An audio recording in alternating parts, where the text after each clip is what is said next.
Olá, pessoal. Saudações a todos que encontram por aqui. Obrigado pela preferência com o nosso curso, com o nosso conteúdo. Espero que vocês estejam gostando até o presente momento, assim como também espero o retorno de vocês quanto a quaisquer questões quanto ao nosso curso. Beleza? Hoje estamos aqui iniciando a nossa semana e hoje daremos continuidade ao que eu falei na aula passada, né? Ter o a etapa do nosso planejamento mais esmiuçada e mais nevrálgica que nós temos, que é a etapa do repertório sociocultural, né, o estudo do repertório sociocultural. Eu costumo me debruçar, assim, exorbitantemente no estudo do repertório sociocultural, tanto no repertório, quanto na argumentação, quanto na proposta de intervenção. Vocês vão ver, vocês vão testemunhar aulas nossas, né, são extremamente, eh, detalhadas, né, porque eu tenho muita preocupação quanto ao uso de repertório. E por falar nisso, né, ainda há pouco vocês acabaram de assistir a aula do mestre Normando acerca de formação de repertório sociocultural, né, trabalhando aí o início da sociologia moderna. Então, para que serve esse trabalho de Normando, né, para quem ainda não entender.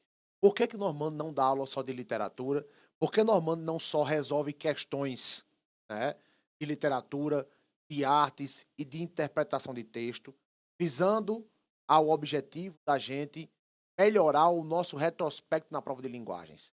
Porque o nosso curso se comprometeu, isso não é de agora, certo? O nosso curso se comprometeu em fazer com que vocês aprendam a escrever proficientemente, refletindo sobre o tema e utilizando o repertório sociocultural de modo muito inteligente, fazendo com que a gente não utilize, por exemplo, repertórios de modo errado, faça leituras equivocadas sobre os repertórios, force a barra, reproduza discursos que já são equivocados, que a gente vê na internet, aulas e até mesmo professores na escola, a depender do grau de instrução que esse professor tenha. Então, é sempre interessante trabalhar dessa maneira. Então, vocês vão ver aí Normando com frequência abordar o nosso repertório sociocultural. E aí, ao passo que ele aborda o repertório, a o próprio repertório em si, o que é que eu faço aqui? Eu vou mostrar a vocês como a gente usa. Eu vou mostrar a vocês qual é o direcionamento que o repertório tem que ter, quando ele é bem utilizado, quando não é. Quais são as consequências de uma escolha inteligente e produtiva do repertório e as consequências do contrário disso. Isso é papel meu e estaremos começando isso neste momento. Pode dividir a tela aí. Aula passada, nós estudamos aqui o que é um repertório pertinente. Eu eu não sei por que cargas d'água eu fiquei cá comigo, achando que eu deveria uma melhor explicação sobre repertório pertinente, e eu vou agora fazer isso. Eu vou voltar para repertório pertinente e vou reexplicar, certo? Só para eu ter a certeza de que eu consegui ser claro no que eu quis dizer. Pode colocar só o material, por favor. O que é um repertório pertinente, pessoal? Esse conceito diz respeito à relação que o ou os repertórios utilizados têm desculpa, com qualquer parte da frase tema da proposta, seja o assunto ou o tema. É a pertinência que vai delimitar a natureza dos repertórios, para que se evitem aqueles famosos textos cujos repertórios são chamados de coringas, que cabem em todo o texto, entre aspas, mudando-se apenas algumas palavras. E, além disso, para que se coíbam os usos forçados de repertórios que não têm alguma relação com o tema.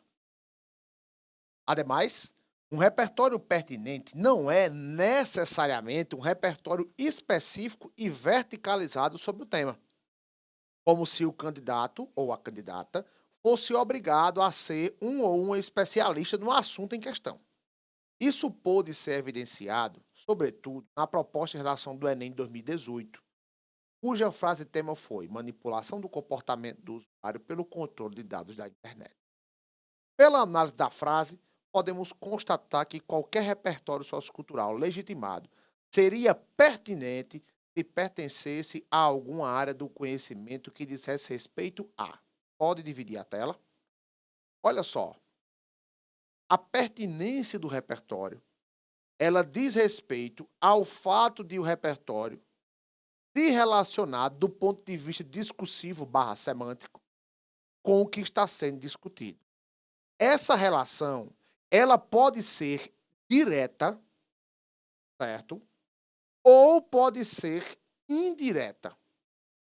A relação direta, a relação direta é o seguinte, é quando você consegue um repertório sociocultural que é específico sobre o que está sendo discutido.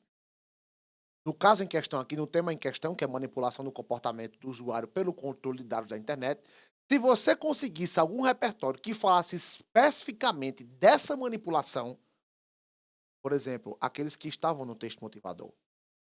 Os repertórios que estavam no texto motivador, já analisados por nós aqui, eram repertórios verticalizados, específicos.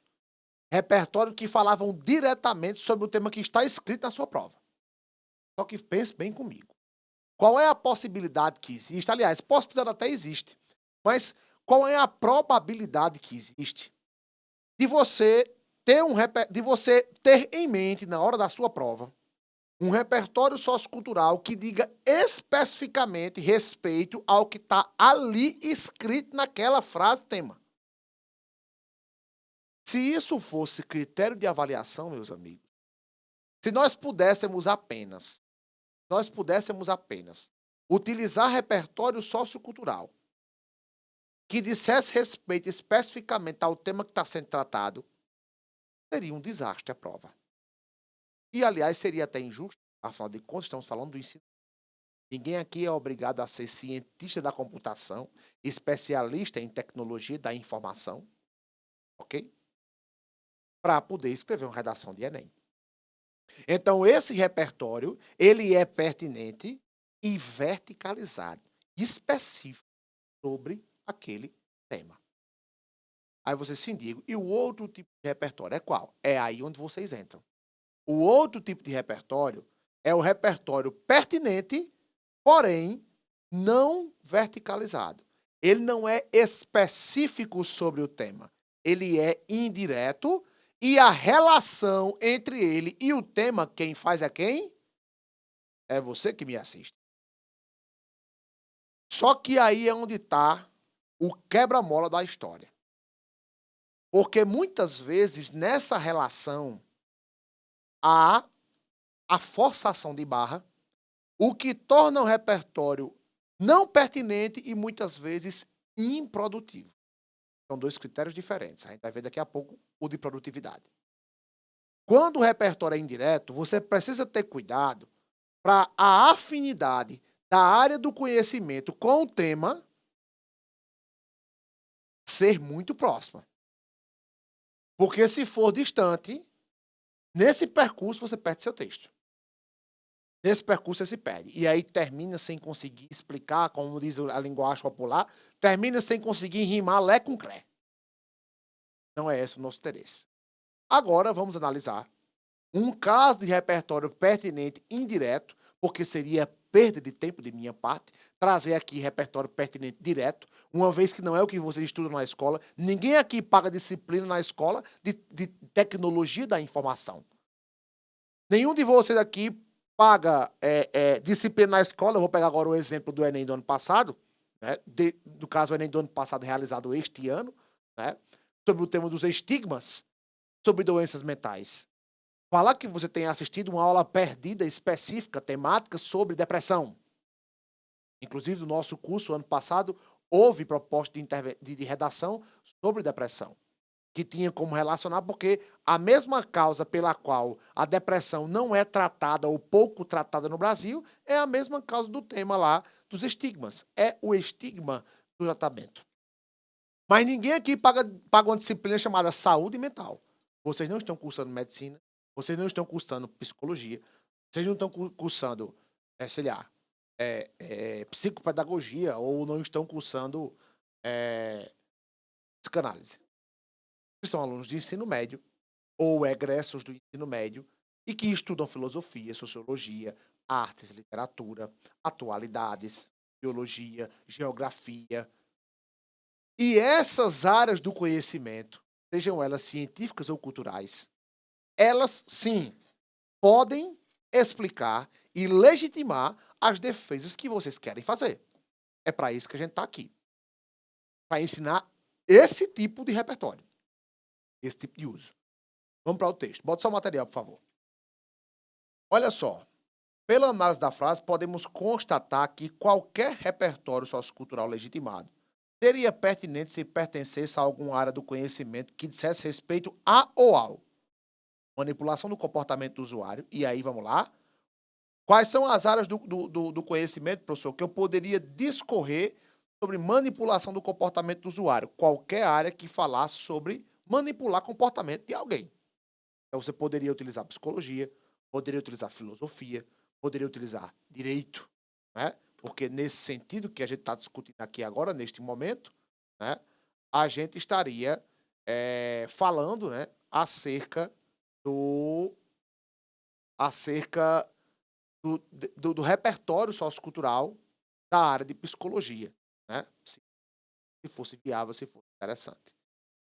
Letra B, controle de dados da internet, computação, informática, programação, caso você tenha o conhecimento específico. Pode dividir a tela?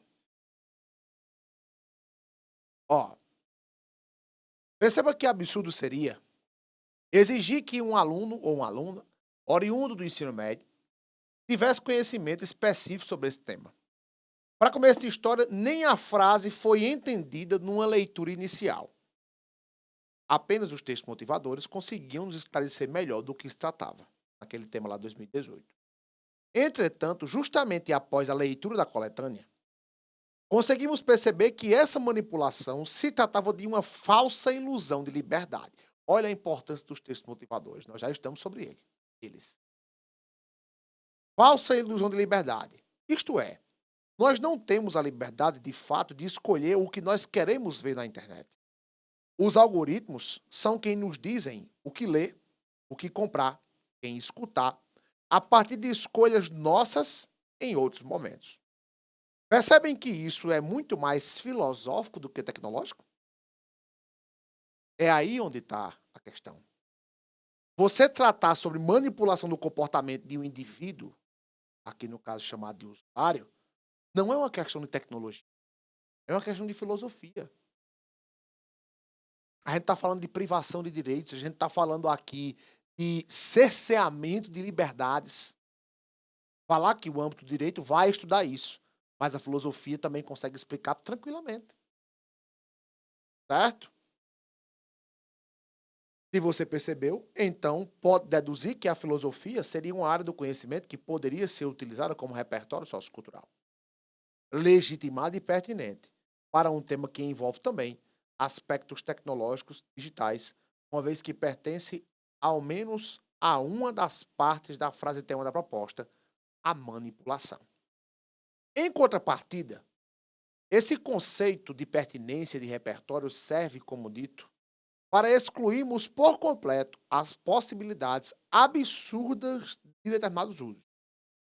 Como referência, tomemos agora como referência o tema de 2019, a democratização do acesso ao cinema no Brasil.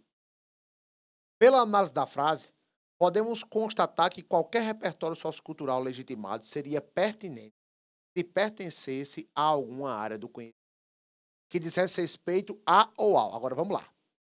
Bota só o material, por favor. Democratização do acesso. Direito, Constituição Federal, acesso ao cinema e cinema. Aí olha só. Democratização do acesso. Poderia ser direito, Constituição Federal. Acesso ao cinema. Arte e filmes que abordem a história ou trajetória do cinema. E cinema, qualquer obra que tratasse de cinema.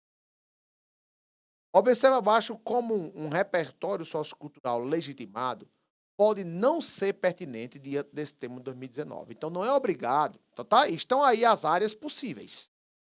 Quando você vai falar de democratização do acesso, né, a gente pode falar de direito e, obviamente, usar a Constituição. Quando você vai falar de acesso ao cinema, de ir ao cinema, de frequentar o cinema, da importância do cinema, você pode falar de arte, repertório, a área do conhecimento é arte, filmes que abordem a história ou a trajetória do cinema, e nós temos vários, inclusive nacionais. Cinema, qualquer obra que tratasse do cinema.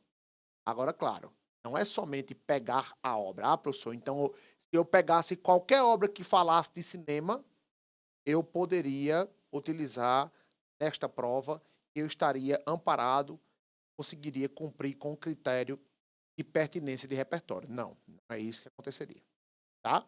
Depende do que você vai fazer com o repertório. Agora, usar um repertório do cinema já é um bom passo, porque é específico. Agora, por exemplo, como nós iríamos falar do acesso ao cinema, da democratização do acesso ao cinema, usando um filme como Guerra nas Estrelas, Harry Potter? Como é que faz? Não faz.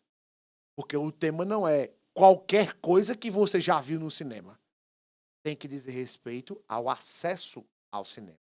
E aí eu vou lhe dar um exemplo excelente, um excelente filme. Eu espero que vocês assistirem, tá? Chamado Cine Hollywood. Uma produção completamente cearense, né? Todos os atores e autores, diretores, gravação, estúdio, tudo do Ceará. Inclusive ele é dublado em cearenseis, né? Eles fazem muita questão de que vai mostrar a luta, né? Vai mostrar a luta de Francis Gleidson Wellison. Quem aqui não tá lembrado do nome do rapaz? A mostrar a luta de Francis Gleidson contra a televisão. Como assim, professor? Então lá no filme vai mostrar a dificuldade que foi para Francis Gleidson, que vivia de reproduzir filmes de luta no cinema, especificamente de Bruce Lee. Ele reproduzia, andava numa caravana bem grande amarela, né? E reproduzia o filme e vivia também. Quando o filme acabava, ele ia junto com o filho, por trás do pano, que ficava a tela, com a iluminação do tubo, ele ia com o filho encenar as cenas de luta para continuar o filme e não acabar, porque o povo ficava louco para assistir e pegava A com ele, querendo quebrar os troços dele sem querer pagar o ingresso do filme para assistir. O povo não queria que o filme acabasse. Ele não contava conversa. Ele pegava e incorporava Bruce Lee e ia junto com o filho imitar a luta. E sabia imitar os personagens e tal. É uma comédia excelente. E por trás dessa comédia vem justamente a necessidade da interiorização do cinema. Você consegue perceber que a cidade muda quando existe. O povo ganha um entretenimento, a população fica mais feliz. As pessoas têm, parece que tem mais sentido de vida quando estão com o cinema. E aí vem chegando a televisão e a luta dele é exatamente essa. Que com a televisão, a população, não que todo mundo tenha acesso a comprar a televisão, mas o que acontece? O prefeito da cidade do interior, para onde o protagonista e sua família vão, ele vai inaugurar uma televisão em praça pública. A televisão vai passar filme e vai passar jogo de futebol de graça para a população. Aí, meu amigo, é mesmo que matar o rapaz. E aí a luta dele é exatamente contra a chegada dessa televisão Telefunken 12 faixas. Certo? É excelente. Fica a recomendação para quem ainda não assistiu a esta obra. Aí sim, uma obra como essa teria como ser relacionada. Certo? Nós temos, inclusive no mesmo ano, em 2019, né, um filme protagonizado por, inclusive, por Brad Pitt e por Leonardo DiCaprio, né? Terminou trazendo a história do cinema, né? Era uma vez em Hollywood. Eles mostram a história do cinema desde o início, né, mostrando como foi que foi fundado, tal, e sua importância, aquela coisa toda. É um filme pertinente, não é qualquer filme. Então, é por isso que a gente tem que estar sempre atento. Agora vamos ao exemplo aqui improdutivo que eu estava discutindo com vocês. Coloca só o material, por favor, aí. Ricardo. Olha só, a princípio é válido ressaltar que a falta de luta pelos direitos do cidadão ao lazer e à arte colabora para a permanência de tal não democratização. Só essa defesa, só esse argumento aí já dá o que falar. De acordo, ó, é válido ressaltar que a falta de luta pelos direitos do cidadão ao lazer e à arte colabora para a permanência de tal não democratização.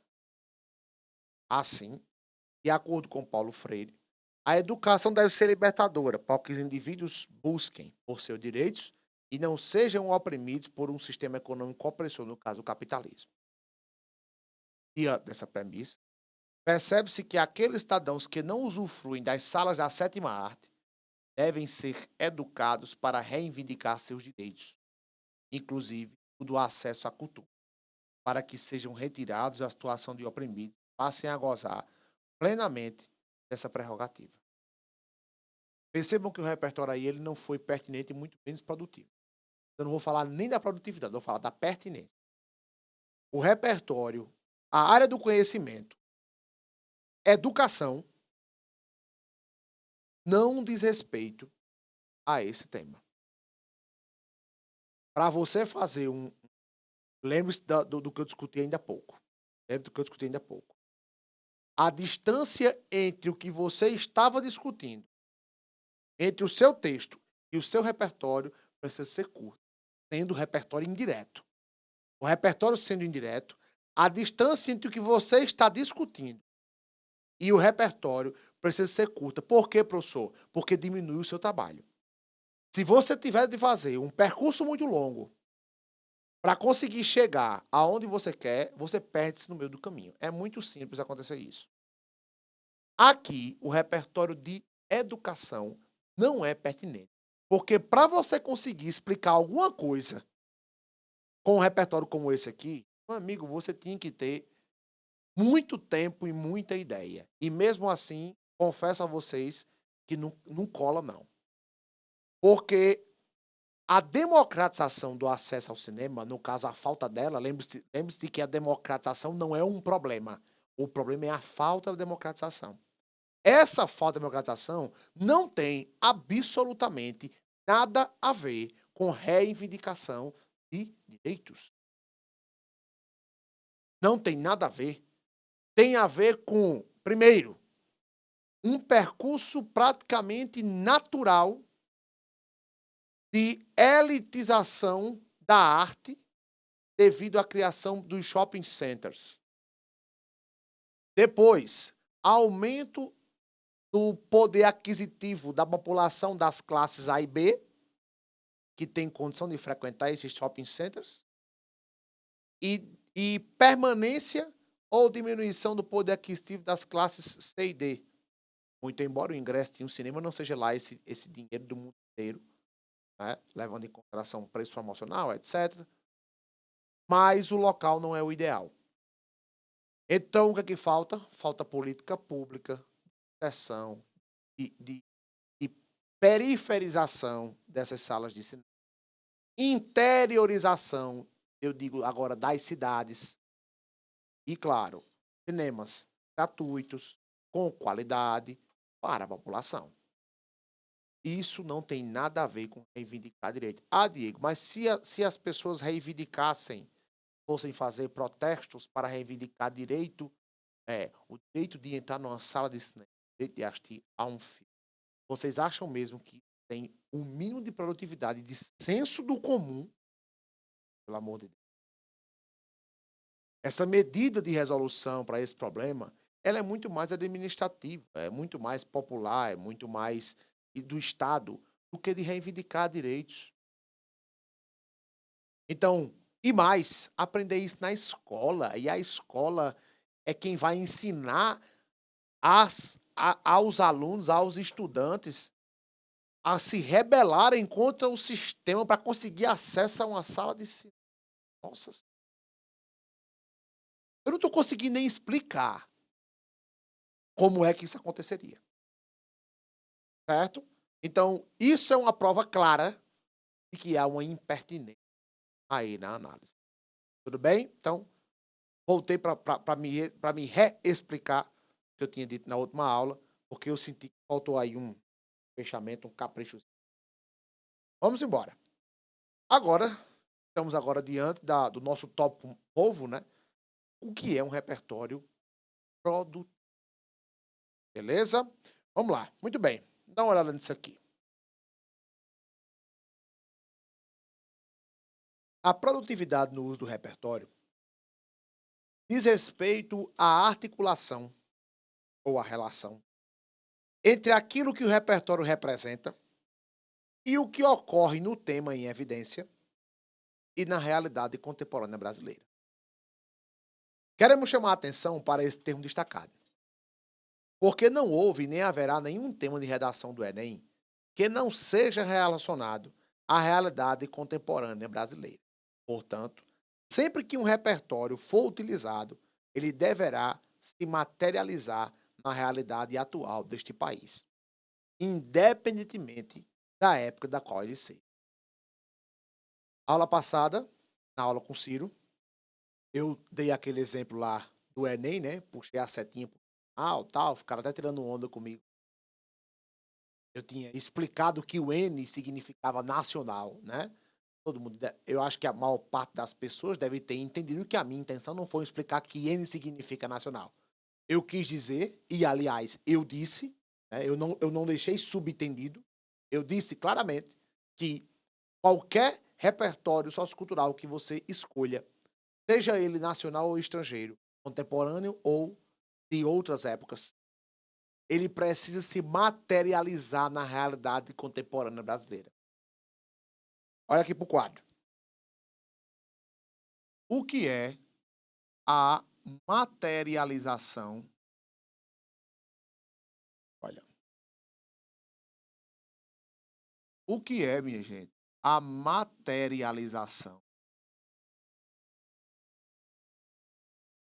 O que é a materialização de repertório?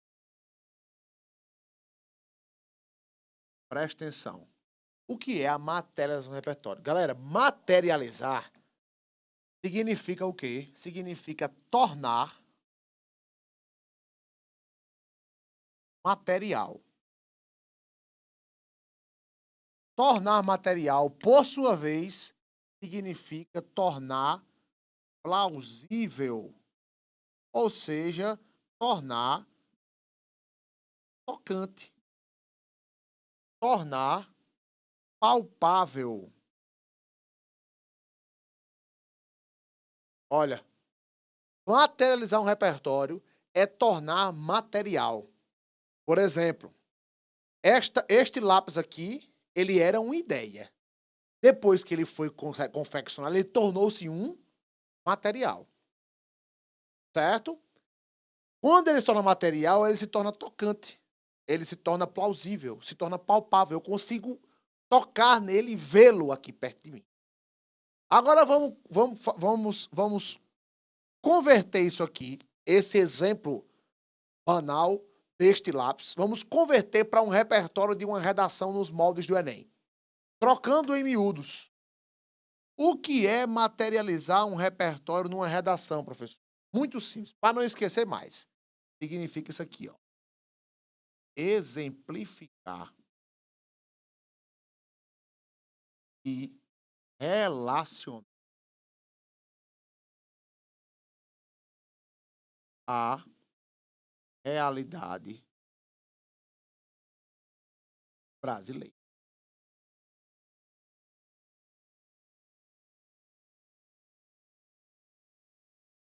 Pronto. Isso é tornar um repertório material. Se você não conseguir Se você não conseguir fazer isso com o repertório sociocultural, saiba que você está andando a passos largos para torná-lo improdutivo.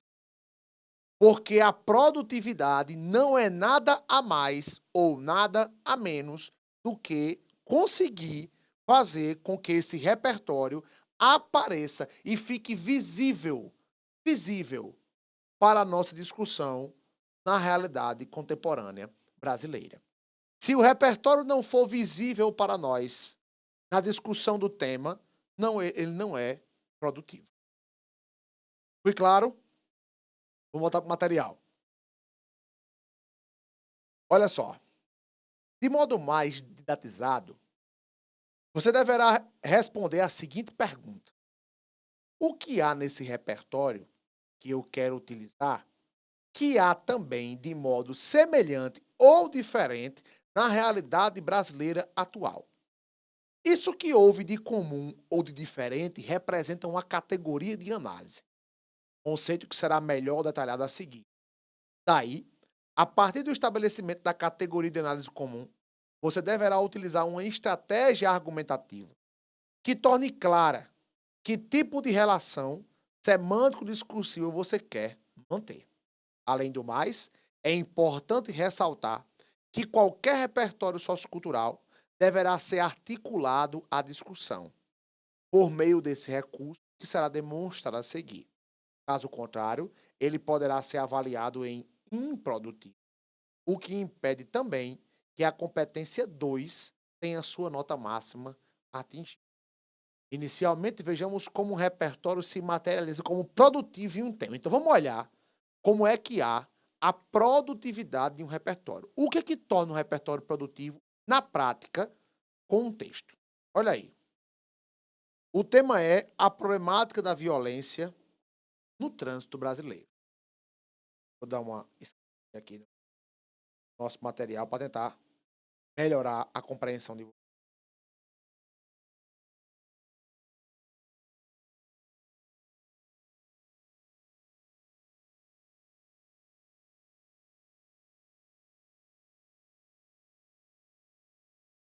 Vamos lá.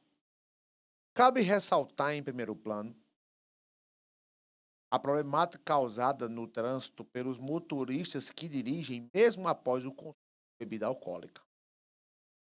Em junho de 2008, foi aprovada no Brasil a Lei Seca, que durante um período limitou, mas que hoje proíbe, a ingestão de álcool pelos motoristas. Desse modo, essa lei foi aprovada e posteriormente modificada com o intuito de diminuir os acidentes de trânsito causados por condutores alcoolizados. No entanto, esse ato ainda é muito comum entre os motoristas brasileiros, que colocam em risco não só a vida deles, mas a de todos que estão ao redor.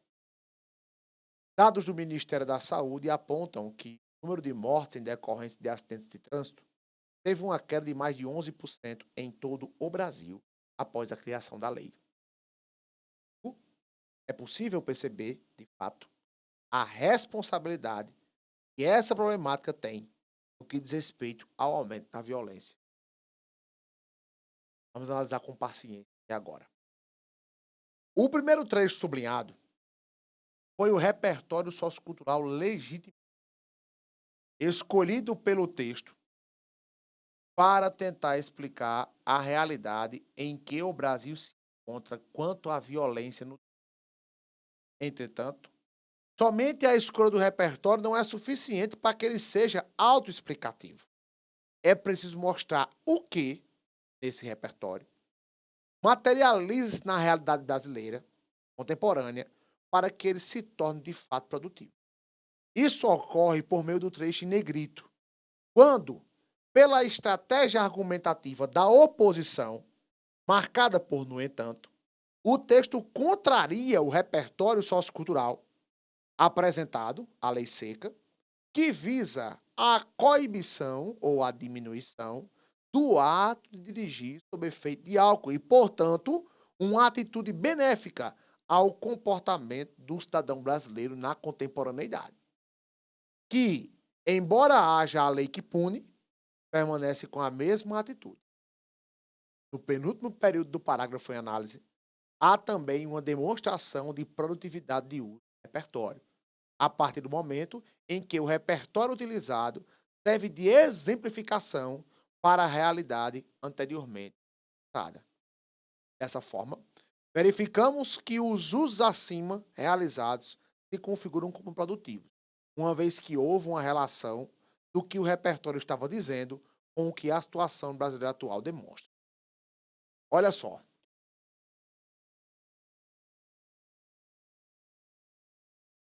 abra aqui o quadro. Eu vou agora, além de ter lido o parágrafo, além de ter explicado, eu vou também agora desenhar para vocês o que é uma produtividade de repertório. Dando o mesmo exemplo que tem aí, tá? Tem muita enrolação. Presta atenção nisso aqui. O tema é a problemática da violência no trânsito brasileiro e o repertório, olha para cá. Tá cabendo aí, né? O repertório foi Lei Seca 2008. Esse foi o repertório utilizado. A ideia, o que é que diz o repertório, professor? Aí ele vai dizer lá que o repertório inicialmente diminuiu, né? Porque a quantidade de álcool por litro de ar expelido era uma, né? Poderia ser até 0,5 decigramas por litro de ar expelido e era gradual, né? Quanto maior fosse a graduação, maior era a penalidade. Agora é diferente, agora a tolerância é zero, a parte de 2013, que inclusive foi tema da própria redação do Enem, né, se vocês estão lembrados. Então, o repertório da Lei Seca em 2008. O que é que diz a Lei Seca? A Lei Seca é uma lei, pessoal, eu não quero discutir a lei não, certo? Mas a Lei Seca é um repertório legal, então é uma lei que deve ser, evidentemente, que deve ser cumprida e que tem a intenção, pelo menos a propósito, que tem a intenção de beneficiar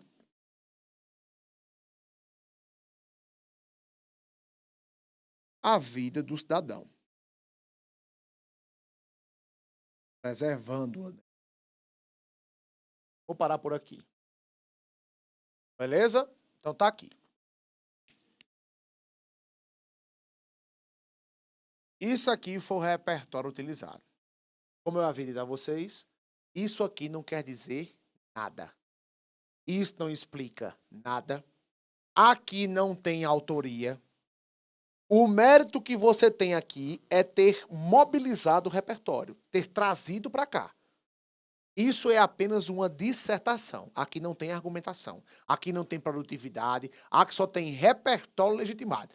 Veja que aquela nossa legenda de correção, isso aqui é um repertório legitimado. Nem é produtivo, nem é improdutivo, nem é pertinente ou impertinente. Por enquanto, ele é só um repertório legitimado. Ele não foi relacionado com nada. O que foi que o texto fez?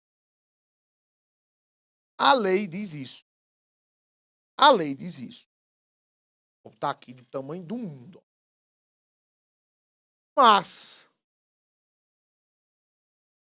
Mas, olha, abençoado, a realidade contemporânea brasileira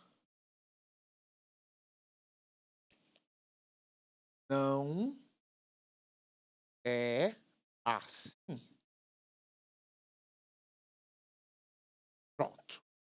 A partir de agora, o seu repertório deixa de ser somente legitimado e passa a ser legitimado, pertinente e produtivo.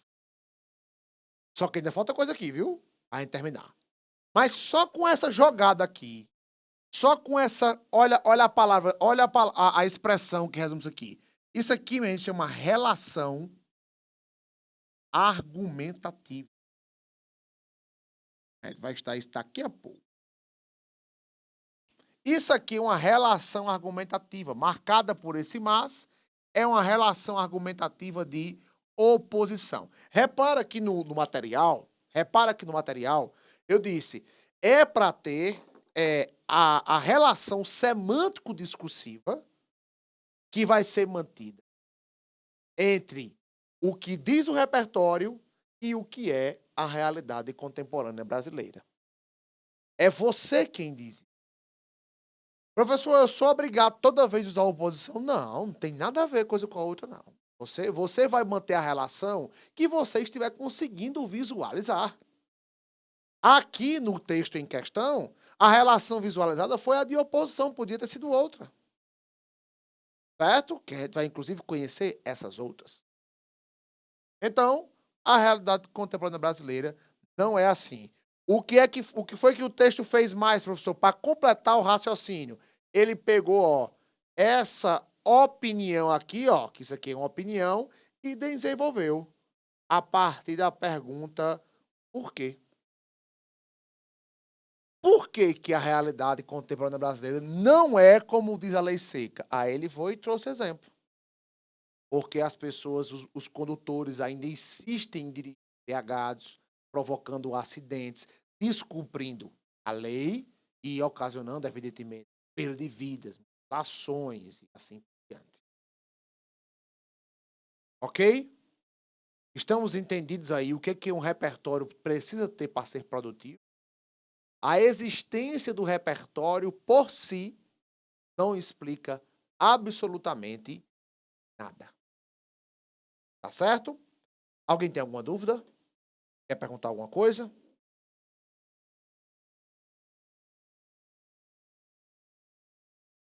que é que estão achando aí? Me digam. Tá tudo claro?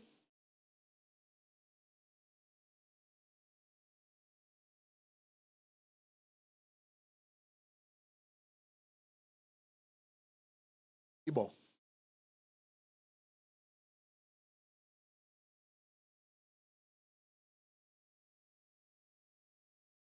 Beleza. Pode dividir a tela aí. Vamos continuar nossa discussão aqui. Agora, a gente vai falar aqui sobre repertório. Aliás, segundo exemplo de produtividade. O aumento do consumo do álcool entre menores de idade no Brasil. Dá uma olhada aí. Dá uma olhada. A princípio, o aumento do consumo de álcool entre menores de idade está ligado ao valor social imposto a ele, fazendo com que esses o ingiram para criarem a imagem de um status superior ao dos que fazem. Nessa perspectiva, cabe citar o exemplo do tabagismo entre os anos 50 e 60. Também teve uma influência como símbolo de adequação a padrões sociais, o qual foi perdendo esse destaque por causa da ascensão de campanhas contra essa prática, associadas à disseminação do malefício. De maneira análoga, tal declínio pode ocorrer com as bebidas alcoólicas, através da realização de projetos contra o seu uso, a fim de que os menores de idade, como resultado positivo, desvinculem a ideia de ingestão alcoólica da de um status elevado, o que conterá o aumento desse hábito. Estamos aí diante de mais um uso de repertório produtivo. Vamos mostrar como. Quanto a esse parágrafo, acompanhe a análise aí embaixo. Verificamos que o repertório legitimado diz respeito ao fato de que, nos anos 50 e 60, o tabagismo era moda, mas perdeu espaço a partir das campanhas contra essa prática e instituídas pelo Ministério da Saúde. A partir de agora, a produtividade acontece sempre depois que há o estabelecimento da categoria de análise comum entre o repertório sociocultural e a realidade brasileira contemporânea, lembra? Então, o trecho em negrito estabelece uma analogia que é a estratégia argumentativa utilizada ao mostrar que, de modo igual ao que ocorreu com o tabagismo na metade do século passado, caso haja o incentivo do poder público, pode também haver o desestímulo à prática do alcoolismo. Desse modo, além da legitimação, o repertório tornou-se produtivo, porque foi articulado a discussão que o texto estava propondo. Vou fazer a mesma coisa que eu fiz com este repertório, vou fazer com o de agora. Preste atenção. Pode colocar só o quadro aqui, por favor.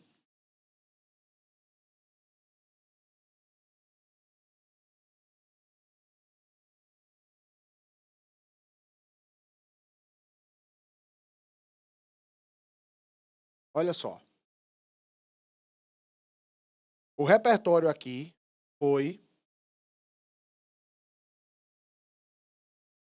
o repertório aqui, ascensão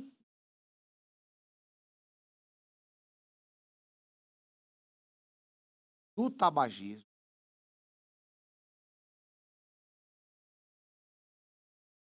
e queda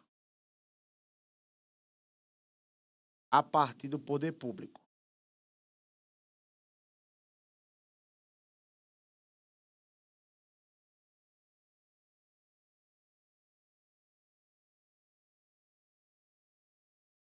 Foi a ascensão e a queda do tabagismo a partir do poder público. Explica, disserta sobre o repertório, ok. Nada a mais, nada a menos que isso. Portanto, aqui em cima, nós temos apenas um repertório legitimado. Esse repertório legitimado aqui, ele vale de quê? Qual é a área do conhecimento a qual pertence esse repertório? Se ele não pertence a nenhuma área do conhecimento específico e nem pertence a nenhuma área do conhecimento, assim, que a gente conheça, que a gente tem estudado na escola. Ora, pessoal, isso aqui foi algo, é um fato da sociedade, né? Fez parte do transcurso da sociedade, fez parte das mudanças culturais e sociais. Esses fatos, eles não precisam estar diretamente ligados, direcionados, legitimados por uma área do conhecimento específico. Precisam, certo? Eles precisam simplesmente ter sido verdadeiros e de um conhecimento universal. Temos, inclusive, dar esse tipo de repertório daqui a pouco. Repertório baseado em conhecimentos universais, né? Então, os repertórios de natureza cultural, eles têm essa característica, né? Tem a característica de terem de fato acontecido, mas não terem a necessidade de você se referir, de você fazer uma paráfrase de acordo com tal, segundo Beltrano, de acordo com Beltrano. Não há necessidade de você fazer isso com essa natureza, com esse tipo de repertório, tá bom? Então, o que é feito aqui? O repertório é esse. O que é que vai ser feito a partir de agora para torná-lo produtivo, professor? Vai acontecer o quê? Tem que ter a relação com a contemporaneidade brasileira e, claro, é preciso ter a relação com a discussão que está sendo, ok? Professor, como assim com a discussão que está sendo feita? A discussão aqui é sobre alcoolismo. Aqui está se falando sobre tabagismo. Então, falar sobre isso aqui é mesmo que nada. É mesmo que nada. A discussão aqui não é tabagismo, é alcoolismo. O que é que acontece? Ó, ele vem aqui e lança. Olha só. Modo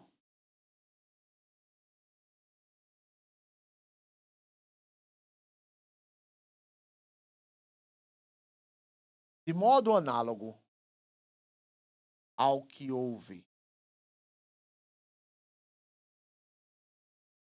com o alcoolismo,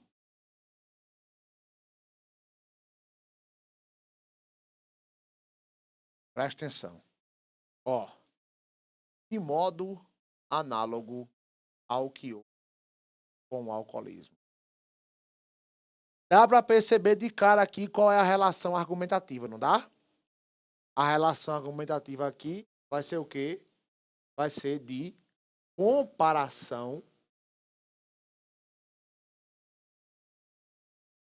comparação por reforço. É uma analogia. De modo semelhante ao que aconteceu com o tabagismo, pode acontecer também com o alcoolismo. E depois que ele diz isso, ele ainda diz o que pode ocasionar. Aí, ó, a pergunta, galera, é a mesma. Por quê? Por quê? E aí ele vai e lança mão justamente de uma relação muito rica, né? Ele vai falar aqui da causa e vai falar também do efeito. Qual o efeito esperado para essa relação que foi mantida, né? Aí tá aí, ó, dividir o material, por favor. De maneira análoga, tal declínio pode ocorrer com as bebidas alcoólicas, através da realização de projetos contra o seu uso, a fim de que os menores de idade, como resultado positivo à consequência, desvinculem a ideia de ingestão alcoólica da de um status elevado, o que conterá o aumento desse hábito. Então, galera, isso aí é a típica produtividade de repertório. Beleza? Então vocês devem entender que o repertório produtivo precisa necessariamente estar relacionado à discussão da contemporaneidade brasileira. Por isso, eu fiz aquela espécie de piada, né? Tom meio jocoso, aula passada, semana passada, com relação ao N de nacional lá do Enem. Bom, foi justamente para sintetizar o que eu iria aprofundar hoje no caso. Ok. Beleza? Alguém tem alguma dúvida? Aí. Tudo certo?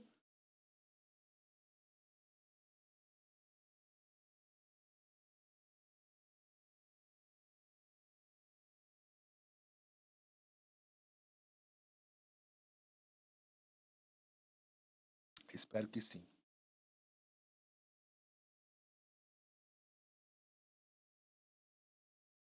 Valeu, valeu, valeu, valeu. Diferentemente do anterior, agora nós entraremos em outra discussão. A nossa discussão agora é o que é repertório produtivo. De que consta, pessoal? De que consta a improdutividade? O que é um repertório improdutivo? Como é que ele se relaciona com o nosso texto? Como é que ele consegue nos prejudicar, né? É importante perceber isso também. Beleza? Então vamos lá. Tá pegando a tela toda, não é? Do material? Bota aí. Vocês estão conseguindo ver o material bem aí, pessoal? Ou não? Ou tá cortado? Poxa, que estranho. Inventou essa moda. Tudo bem, vamos embora. O repertório improdutivo é o completo contrário do que foi apresentado na sessão anterior. Utilizar um repertório legitimado pelas áreas do conhecimento de modo improdutivo é somente jogá-lo no texto e não relacionar ao que está sendo dito. A presença apenas do repertório no texto não configura produtividade. Por isso que há outros critérios para a avaliação do repertório que não seja somente o fato de ele aparecer no texto e ser legitimado. Por isso que esse critério do repertório improdutivo ele é muito importante. Por quê? Porque não são raros os casos em que nós nos deparamos, certo? Não são raros os casos em que nós nos deparamos com essa situação.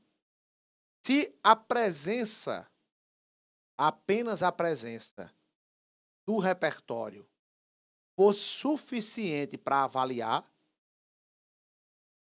a gente não precisaria estar com essa conversa aqui. A gente não precisa estar com essa discussão toda, com toda essa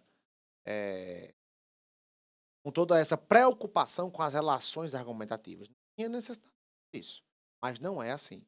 Repertório não deve ser jogado no texto sem a devida relação, senão ele é avaliado como improdutivo, e aí a sua nota na competência 2 vai de mal a pior, certo? Perfeito, vamos embora. Tá aí, veja como fica um repertório improdutivo. Os impactos dos influenciadores digitais na formação pessoal e intelectual do jovem brasileiro. É a nossa é a nossa situação aqui de momento, né? O nosso tema, né? Impactos dos influenciadores digitais na formação pessoal e intelectual do jovem brasileiro, ok?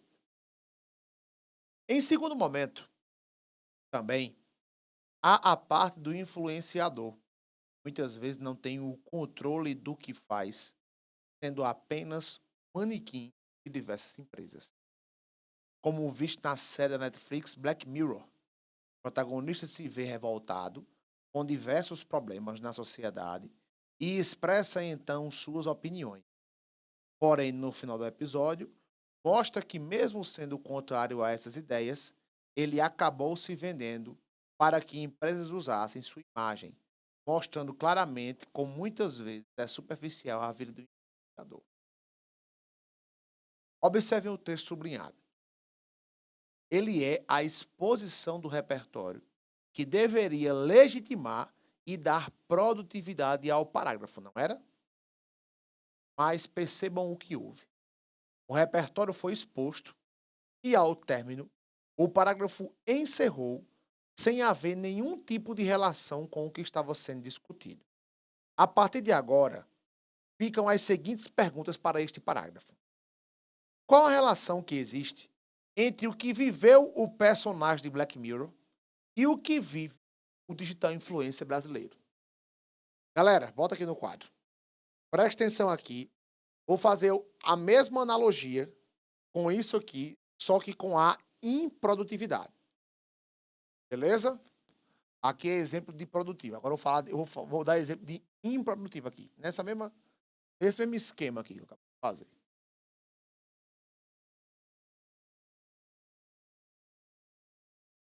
Ó, o repertório é Black Mirror.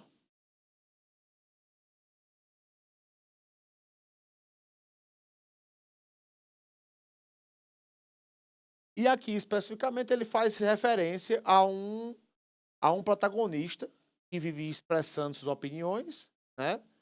E depois ele se vende para a empresa que usa sua imagem, aqui no caso, né? Então é como se fosse um digital influencer, né? Aqui no caso do repertório. É um digital influencer que vende suas opiniões, evidentemente, a quem pagar melhor, né? Ou seja, não tem a devida personalidade para poder trabalhar e opinar. Pronto. Aí, a pergunta que fica aqui depois da nossa conversa é: qual a relação que existe entre o que viveu o protagonista de Black Mirror e o que vive o digital influencer brasileiro? Por que esse repertório é improdutivo, professor? Porque não existe aqui nenhuma relação com a sociedade brasileira contemporânea.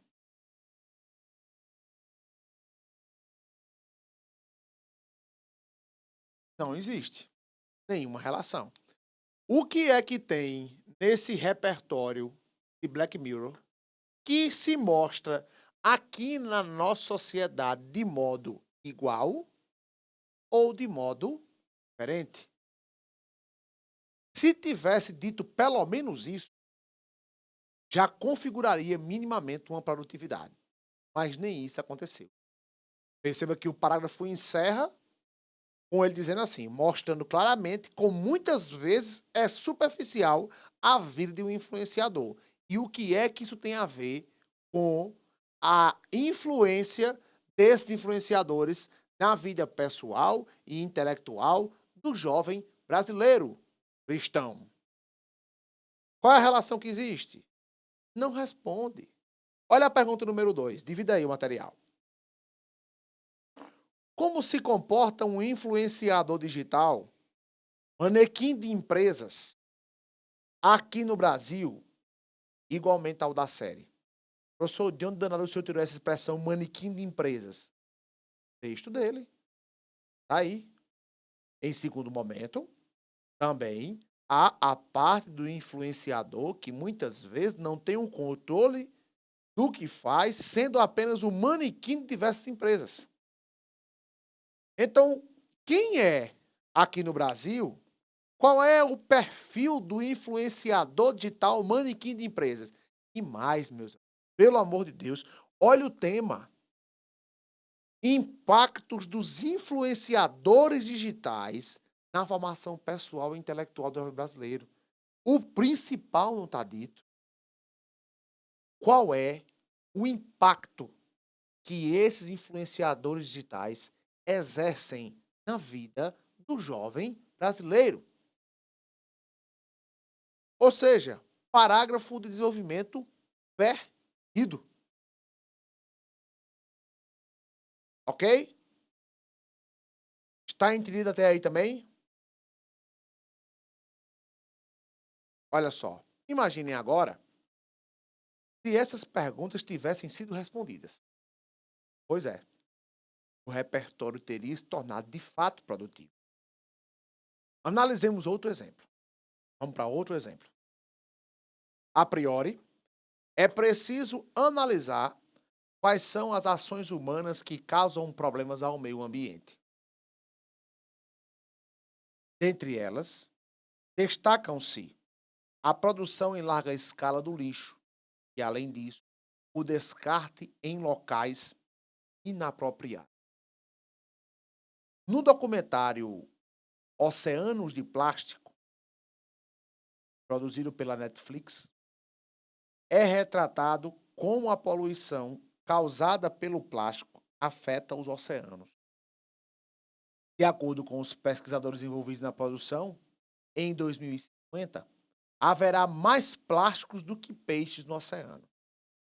Essa situação não é a única causada pelo descarte correto do plástico, pois também ocorrem problemas urbanos, como o entupimento de bueiros que refletem nas enchentes. O que está sublinhado, mais uma vez, é o repertório. Observe que o que está em negrito era para ser a análise da discussão, com base no repertório. Isto é, tornar o repertório produtivo e articulado à discussão. Entretanto, o que ocorre não é isso. O texto afirma que essa situação não é a única causada pelo descarte incorreto de plástico. Mas que situação? O que o documentário tem a ver com a discussão que o próprio texto quer fazer? E o dado? Vamos à pergunta que deveria ser respondida? O que esses dados veiculados, lá na parte sublinhada, o que esses dados veiculados revelam para a atual e para a futura situação dos plásticos no oceano? Porque este texto aí, este texto faz parte de um tema que diz respeito aos impactos dos lixos nos oceanos. É um tema que diz respeito à poluição oceânica. Beleza? Então tá aí mais um repertório sociocultural que foi jogado no texto. Aí diz, ó, essa situação não é a única causada pelo descarte incorreto dos pastos, pois também ocorrem problemas urbanos como o entupimento de bueiros que refletem nas enchentes. Sim, mas a discussão aqui é, e esse outro dado, o dado que você lançou como repertório sociocultural, tem o que a ver com o que você está discutindo no seu tema? O que é que tem nesse dado que se mostra de modo igual ou de modo diferente da realidade contemporânea brasileira. Desculpa, o tema aí é sobre a questão do plástico, do descarte do plástico, do uso inadequado do plástico no Brasil, né. E aí ele fala dos oceanos, vai falar também da questão das enchentes. Então veja, esquece-se o repertório completamente para se entrar no uso do plástico para entupir bueiro. Uma coisa não tem nada a ver com a outra, bom? A resposta para essa pergunta, olha, já tornaria o repertório produtivo. Observemos mais um exemplo. No livro A Revolução dos Bichos, de George Orwell, falar nisso, um excelente livro, são retratados animais de uma fazenda que, cansados da exploração promovida por seu dono, assumem o controle da propriedade. Nesse sentido, é fato que a realidade apresentada por Orwell se aproxima da condição de maus tratos aos animais existente no Brasil, atentando para a necessidade de combatê-la. Assim, urge o combate às causas dessa condição, a saber, a ineficiência estatal e a limitação racional. Isso aí é uma introdução, né? E o tema aí é maus tratos aos animais. Necessidade de combate aos maus tratos aos animais. Nessa ocasião, olha só, olha onde é que está a improdutividade do repertório agora. Nessa ocasião, a improdutividade do repertório se deu pela compreensão inadequada da obra. A Revolução dos Bichos nada tem a ver com maus tratos a animais. E, aliás, nada tem a ver com animais.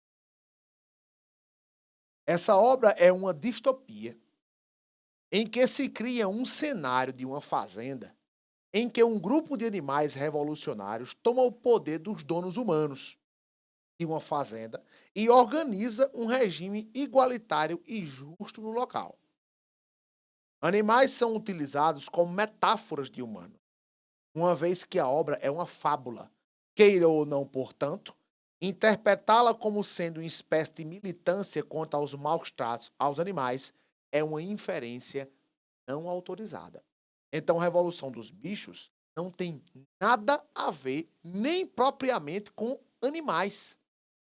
Porque, na verdade, ali todo mundo está sendo tomado como humano. Mas há uma mensagem muito forte, né, do poder que o povo tem. Porque o dono da fazenda, os bichos conseguem colocar os donos da fazenda para fora e tomar o poder. Só que, para quem leu a obra, para quem já ouviu falar ou quem lê alguma coisa sobre, começa: "Ah, professor, então quer dizer que é uma obra que tem um caráter comunista". Beleza, pode ser no começo. Pode ser no começo. Quando você fala em revolução dos bichos, em tomar o poder. Aí você entende como sendo, algo comunista, de fato. Beleza. Só que tem um problema. Quando o tal regime dos bichos começa a funcionar, o que é que acontece? Os porcos, e aí veja o exemplo, viu? Olha o animal que foi escolhido pelo autor. Os porcos tomam o poder e querem instituir uma ditadura, sendo que eles mesmos foram os que chamaram os demais animais para derrubar o poder. Então eles derrubam o poder, sob a alegação de que era autoritário, e agora vão instituir uma ditadura. Aí quais são os animais? São os porcos. Qual é a analogia que é feita com os porcos aqui mesmo? Pegaram aí a analogia ou não? Animal ceboso, né? Rola na lama, que está enlamaçado. A lama aí é o símbolo da corrupção. Bicho, veja a profundidade que tem uma obra dessa para a pessoa vir e fazer isso no parágrafo. Falar de maus tratos aos animais só porque o nome da obra é Revolução dos Bichos. Então quer dizer que tudo aquilo que tem bicho é bicho mesmo? Se você chegar numa loja chamada Casas Leão, você não compra um leão. Casas Leão era uma loja antiga aqui do Brasil que vendia diversos artefatos, mas Leão lá não tinha. Então quer dizer só porque o título da Revolução dos Bichos vai falar de bicho mesmo? Então das duas uma, ou isso é realmente mau caratismo de você olhar uma obra e não querer vê-la como ela é, ou é analfabetismo funcional. E aí eu vou ter que voltar, você já deve ter abusado, né, de estarem me vendo falar sobre esse tal analfabetismo funcional. Mas está aí um exemplo dele. Beleza? Perfeito. Hoje a gente vai encerrar a nossa aula a partir da discussão, né? Nossa última discussão de hoje é sobre isso aqui. Repertório sociocultural legitimado, ficcional, como utilizar. Então, como é que a gente deve utilizar o nosso repertório sociocultural ficcional? É sempre uma discussão essa questão. Porque todo mundo pensa que usar repertório sociocultural ficcional é fazer qualquer coisa, qualquer obra que você citar pode, qualquer livro serve, qualquer filme serve, qualquer série serve, e tanto tem este lado da moeda quanto tem o oposto. Eu vou explicar para vocês o oposto. O oposto é a série de fake news que aparece, todo ano aparece, às vésperas do Enem, como se já não bastasse o, o, a, a imensa quantidade de problemas pelas quais um estudante de ensino médio passa, tem que ter as porras das fake news que aparecem lá na internet, dizendo que a partir deste ano não pode mais utilizar obra literária. Filme não pode, música não pode, nada ficcional pode, desenho não pode. Que essa é essa, pelo amor de Deus? Nada disso é e nem jamais vai ser proibido. Se está se dizendo no critério de correção que a área do conhecimento é científica e cultural, é claro que obra, que arte pode. É claro que ficção pode, qualquer ela que seja. O que não pode é ser improdutiva. O que não pode é ser usada de qualquer maneira. Tudo bem? Agora vamos ver como é que a gente usa bem. Repertório sociocultural legitimado ficcional, como utilizar? É bem verdade que os repertórios socioculturais legitimados ficcionais são alguns dos mais queridos pelos alunos e alunas que irão fazer sua redação do Enem. Fato, além de serem apenas queridos, eles também são eficientes em seus usos, porque representam, em certa medida, a realidade de algumas situações que acontecem com frequência desta. Entretanto, é justamente sobre o representam que deveremos conversar. A ficção não é a realidade. Personagens não são pessoas reais. Estúdio não é rua. Câmeras não são os olhos humanos. Então, objetivamente, a ficção não pode materializar a realidade. O que ela pode e faz é representar na medida em que cada situação acontece.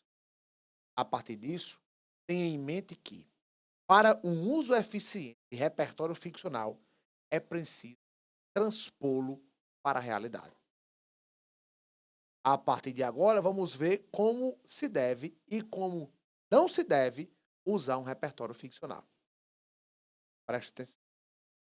O tema é mobilidade urbana, desafio alternativo. Além disso, outro fator que deve ser relacionado é a falta de transporte escolar. Nessa perspectiva, cabe lembrar que o transporte escolar público e de amplo alcance é recorrente até mesmo em obras de ficção, como o trem de Harry Potter ou o ônibus amarelo de High School Musical, como algo de importância na contribuição da manutenção da educação. Dessa maneira, é importante que, igualmente ocorre nas obras ficcionais, na realidade brasileira, haja a atuação do poder público para as escolas, ao proporcionar uma melhoria do acesso aos meios de transporte, a exemplo do que acontece nos federais, em que há a distribuição de auxílios transporte e servem de extrema importância no combate à problemática. Observe os trechos em negrito. Está ali, até mesmo em obras de ficção, e mais embaixo, igualmente ocorre nas obras ficcionais na realidade brasileira. Eles representam os mecanismos linguísticos necessários para demonstrar que realidade não é ficção. O que ocorre na realidade é semelhante ao que ocorre na ficção, mas não é igual. E isso precisa ser claro a partir do momento em que se realiza a transposição da ficção para a realidade. Da categoria de análise comum, que no trecho em questão é o transporte escolar como proporcionador de uma melhor qualidade, mobilidade urbana. Para ser mais claro, de modo semelhante ao que ocorre nas ficções citadas, Harry Potter e High School Musical, ocorre na realidade brasileira, é a categoria de análise. Então veja só, trouxe o repertório, os repertórios, ó, do jeito que está aqui, do jeito que está aqui, do jeito que é na ficção, Harry Potter e High School Musical deveria ser no Brasil. E olha o que ele diz, ó, até mesmo na ficção, o transporte é essencial para a manutenção da mobilidade urbana. Transporte antes. Fora da ficção, fora da ficção, o poder público deve atuar. De igual modo ocorre na ficção, para que os estudantes sejam transportados com segurança, facilitando assim a manutenção do transporte público. Levando em consideração, claro, quanto mais carros na rua, maior é a dificuldade dessa manutenção. Próximo exemplo, a problemática do descarte inadequado do lixo na sociedade brasileira contemporânea. Tá aí. Em primeira análise, é possível perceber uma falta de instrução para a criação de uma sociedade ecologicamente sustentável.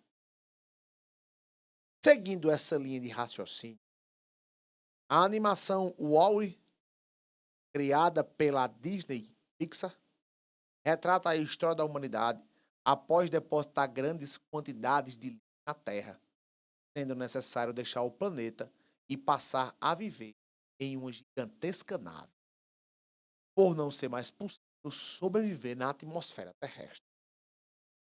Mesmo se tratando de uma animação cinematográfica, pode-se relacionar à atual realidade brasileira, na medida em que grande parte da população brasileira, por não possuir uma formação ecologicamente sustentável, descarta constantemente rejeitos em locais inapropriados, que aumenta vertiginosamente a cada ano e, segundo a ONU, chega a mais da metade das regiões brasileiras, aumentando assim a destruição de biomas e cursos de água que são contaminados principalmente por resíduos do lixo que se infiltram nos. Desse modo, devem-se criar projetos públicos que visem a adequação da sociedade a práticas sustentáveis, como o descarte do lixo em regiões adequadas, por exemplo, evitando a contaminação e a destruição de habitats naturais, bem como melhorando a qualidade de vida da população que depende de tais ecossistemas para a sua sobrevivência. Olha só, de modo análogo à análise anterior, esse parágrafo, só que de modo mais robusto, né, ele é maior e tem mais exemplos, torna o repertório produtivo a partir da relação de concessão marcada pela expressão mesmo se, está ali em negrito, mesmo se tratando, para sinalizar exatamente que a ficção e a realidade não são a mesma situação. mas que se tocam em determinado ponto.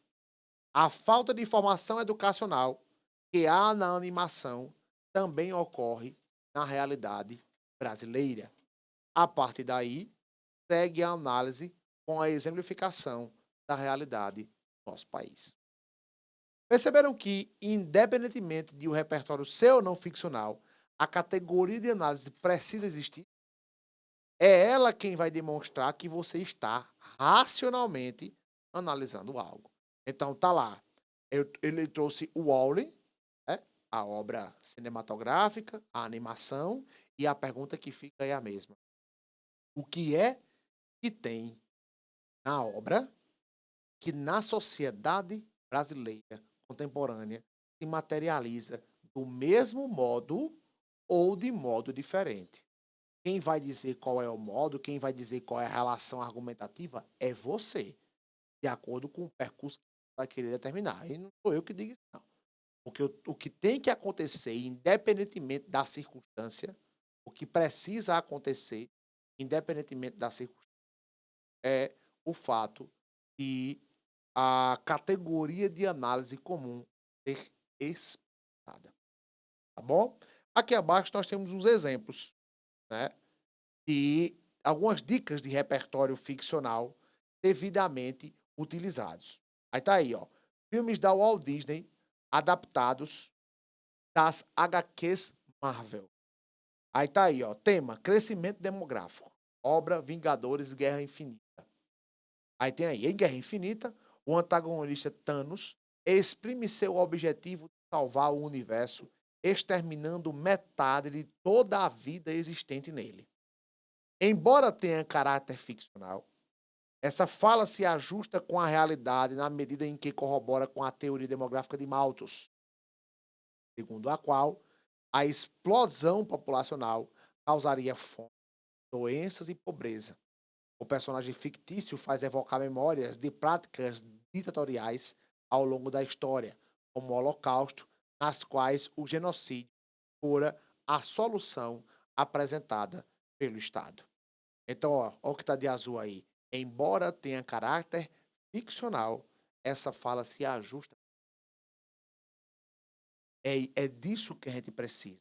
É considerar que é ficção, mas que tem uma parcela disso que se compara à realidade. Essa comparação ela pode ser por reforço ou pode ser também por oposição. Por isso que já não é a primeira vez em que eu faço a mesma pergunta. O que é que tem neste repertório que você trouxe que está ajustado aqui à sociedade brasileira contemporânea? É a mesma coisa? É diferente?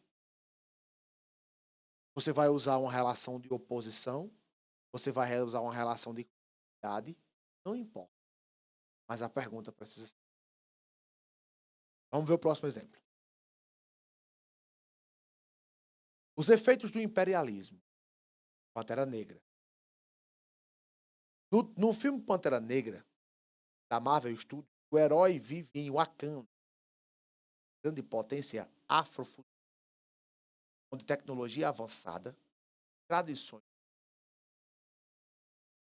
Em paralelo com a história moderna, o país representa uma imagem do que a África poderia ser hoje, não fosse a subjugação pelas potências europeias do imperialismo do século XIX. Em paralelo com a história moderna, ou seja, o país representa o que a África poderia ser hoje, mas não é. Então agora aqui a relação é de quê? É de oposição. A África representada em Wakanda é uma. A África atual é outra. A relação é de quê? É de oposição. Então marque isso. Marque isso no texto como sendo uma relação de oposição. Beleza? Questões de gênero. A obra Vingadores Ultimato. Em Vingadores Ultimato, durante o ápice do longa, todas as heroínas se reúnem para proteger a manopla do antagonista Thanos, protagonizando uma das cenas mais marcantes do universo cinematográfico. Esse protagonismo na ficção só reforça o que na realidade, olha aí, galera, esse protagonismo na ficção só reforça o que na realidade é uma a presença crescente de figuras femininas, diferentes ramos da sociedade põe em xeque a mentalidade arcaica. Mulheres não podem ser combatentes e desconstrói os papéis de gênero cultivados por séculos, e a figura feminina deve ser apenas bela, recatada do lar. Filmes de terror. Justiça com as próprias mãos, os mortais. O personagem Sol do blockbuster Jogos Mortais é um homem vitimado pelo câncer que assume a imagem de um ser sanguinário, por meio da qual ele decide forçar a reabilitação social de indivíduos desviados, dando-os a escolha de enxergar a vida como de uma nova forma ou morrer. Na sociedade brasileira contemporânea, fora da ficção cinematográfica, o aumento da violência e a ineficiência estatal fazem surgir estas figuras que delegam para si a missão de corrigir problemas que pertencem à esfera pública. Na sociedade brasileira contemporânea, fora da ficção cinematográfica. Então já está ficando até chato repetir isso a vocês toda vez. Usou repertório sociocultural, não importa se é filme, não importa se é novela, não importa se é série, não importa se é literatura. Ficção é ficção, realidade é realidade. São situações completamente diferentes e a gente precisa considerar isso, certo? A ficção representa a realidade. Por fim, o tema alcoolismo na obra O Iluminado. No filme O Iluminado, os efeitos do alcoolismo na esfera familiar se manifestam diversas vezes sob a figura de Jack Torrance, um alcoólatra em recuperação que assume uma postura agressiva e violenta diante da mulher. Infelizmente, a doença crônica do alcoolismo não se traduz apenas no plano físico, provocando sequelas permanentes no âmbito social e familiar. Todos os... Então, assim, esses parágrafos que foram colocados aqui agora, pode abrir a tela completa aí, por favor? Esses parágrafos que foram trazidos para nós aqui agora foram parágrafos que conseguiram tornar o repertório produtivo, muito embora no finalzinho faltasse ali uma exemplificação. É sempre interessante trazer exemplos. Sempre interessante, certo? E os exemplos precisam ser exemplos nossos, brasileiros, contemporâneos. Esses exemplos podem ser da própria natureza do repertório sociocultural, ou seja, podem ser exemplos de repertório mesmo, dados, fatos históricos, exemplos conhecidos de nível nacional, internacional, etc., né? Conhecidos a nível nacional ou internacional, contanto que do Brasil, né? Ou também podem ser exemplos mais banais, exemplos que nós encontramos no nosso dia a dia. Quanto a isso também não tem problema, certo? Problema. O que não pode é ficar sem exemplificação. E pior ainda, o que não pode é o repertório, tá? Tem a devida aprovação, tem a devida produtividade. Tudo bem, meus amigos? Alguém tem alguma dúvida? E aí, beleza? O que é que me dizem?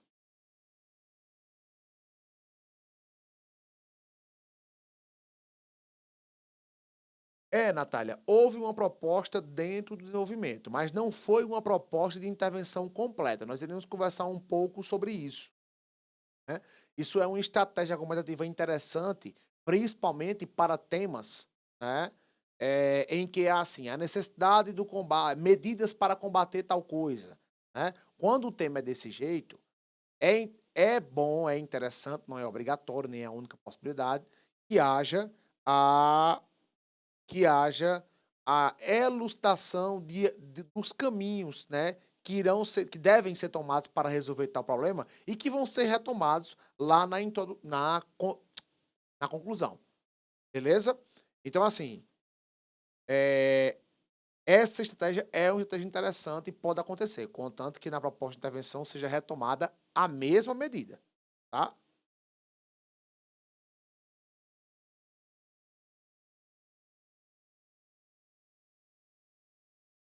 Mas veja só, eh, nessa proposta tu tá em qual parágrafo? Estás em qual parágrafo? Deixa eu olhar aqui. Qual é o exemplo? Estás? Carta de lixo. Isso. Divida a tela, por favor, Richard. Essa questão aí do descarte de lixo, essa medida aí, ela deve ser, retomada na conclusão, certo? Esse parágrafo ficou bem extenso, né? Aí ele coloca aqui, ó, deve-se criar projetos públicos que visem adequação, né, como o descarte de lixo, por exemplo, evitando a contaminação de habitats naturais, bem como melhorando a qualidade de vida. Então, lá na proposta de intervenção, é preciso que se retome esse projeto, retome essa proposta e desenvolva mais e a faça de novo. Não é para colocar outra proposta nova, porque aí fica desconexo. De forma mais detalhada, exatamente. Aí tem que detalhar mais como é que vai acontecer. Pode ficar desconexo, não. Você pode fazer todo o seu desenvolvimento como sugestão de proposta. Né? É sempre interessante que a sua proposta de desenvolvimento elas sejam incompletas. Né? Não é interessante que seja completa, não, porque aí fica mais complicado. Você detalhar demais na proposta de intervenção, fica mais extenso. Beleza? Mas aí vai de cada um. Isso aí é uma alternativa. Nós iremos estudá-la futuramente. É isso mesmo. Mais alguma coisa?